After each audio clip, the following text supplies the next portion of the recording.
Mana taplok-taplok kan di pagaman.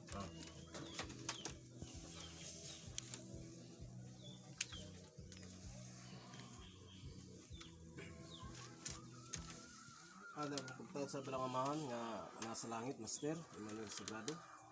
Uban sa mga pinatbang espiritu nga nasa langit, sa ikalibuang libo ka mga anghel sa kalangitan, o sa pito ka makaluwa, o sa pito ka siti ka arkangeles, uban sa mga serapinis, kerubinis, o mga angeles, uban sa mga pinatbang espiritu, o pundasyon nga gipanaw sa Dios dinhi sa yuta, o sa mga ang gawom sa langit o gawom sa yuta o gani kanato o maangil o kanato maison mayo udto. Ito. Unas tanan magpasalamat ako sa Dios nga aniya kita nga nakatambong kita sa atong katinimbanong pagampo. Angay nato pasalamatan ang atong kuglingon o ang Dios kay wala siya wala usab kita dining dapita. Usa maison kanunay lang kita mamuhat sa gimbaton sa Ginoo aron kita makatuman sa iyang gimbaton. Atong basaw nakasulatan migson bahin sa sinugdan nga si Kristo mo ang amahan sa tanan, siya ang magtutudlo ug ingon pa sa sulatan. Bisan pang nilibo pa ka magtutudlo, siya ang amahan sa tanan nga magtutudlo. Atong mabasa sa buhat kapitulo 10 verso 38. Nasayod kamo may tungod kang Jesus nga nasaritnon nga gibubuan sa Dios sa gahom ug sa Espiritu Santo miadto sa tandapit ug naghimong maayong butang ug giayon niya ang tanang giyawaan kay ang Dios diya man kaniya. Sa tubag ang Kristo diya kaniya ang Dios kay gibubuan siya sa gahom ug sa Espiritu Santo ngadto kang Kristo. Kristo na sa ito ipahayag mo ison kay gibubuan sa gahom ug Espiritu Santo.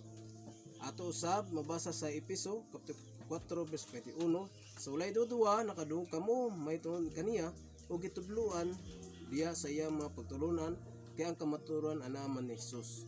Nausab kang Kristo amo ang kamatuoran. Naapod kaniya ang Dios. Sa to pamigson si Kristo siya man sinugdan dapat natutuhuan si Kristo kay siya man ang sinugdan sa tanan. Ato mabasa usab sa 1 kapitulo 14 verse 1 ug miingon kanila si Jesus ayaw kamo kagol salig kamo sa Dios ug salig usab kamo kanako. Naingon si Kristo salig usab kamo sa Dios salig usab kamo kanako. Sa to pa angay kamo mosalig sa Dios ug kang Kristo. Sa giingon pa si Biblia asa mo mosalig sa Dios ug kang Kristo. Busa mison nga asa man ta magload may son giingon sa kasulatan atong basahon sa Pilipos 2:10 busa mangload ang tanang binuhat nga ato sa langit sa ibabaw sa yuta ug sa ilalim sa yuta sa pagpasidungog sa ngalan ni Hesus. Asa ta magload may son nga ato kang Hesus kang Kristo. Sa to may son kinsa man si Kristo siya ang dalan ka maturong kinabuhi. Mabasa na to sa 1:14 si Jesus mitubag ako ang dalan ang kamaturan o kinabuhi wala makato sa man kun dili mo agi kanako. Sa to kay mison mo agi jud kang Kristo kay siya man dalan ang kamaturan ug ang kinabuhi. Ato usab mabasa mison kung kita nga nagsunod sa kabuton sa Dios kinan may sama kita kang Kristo. Dapat atong pagkinabuhi may sama kita kang Kristo. O 1 Juan kapitulo 2 verse 6 ang naingon nga siya anaa sa Dios kinahanglan magkinabuhi sama kang Hesukristo. Dapat kung kinahanglan mo ingon nga nagingon nga siya anaa sa Dios kinahanglan magkinabuhi sama kang Kristo. Kung nag-alagad mata sa Ginoo kinahanglan sama kita kang Hesukristo. Maba gingon pa sa sulatan migson. Unsa may ito'y paaboton sa mga panahon gingon sa Biblia Pilipos 3 kapitulo 20 panang atong puloy-anan ato sa langit og may hinangpon kitang nagpaabot sa pag-ani sa atong manunobos gikan sa langit ang Ginoong Hesukristo. Sa ato pa mison ang gipaabot gingon sa sulatan kitang nagpaabot sa pag-ani sa atong manunobos gikan sa langit ang gingon sa sulatan si Ginoong Hesukristo.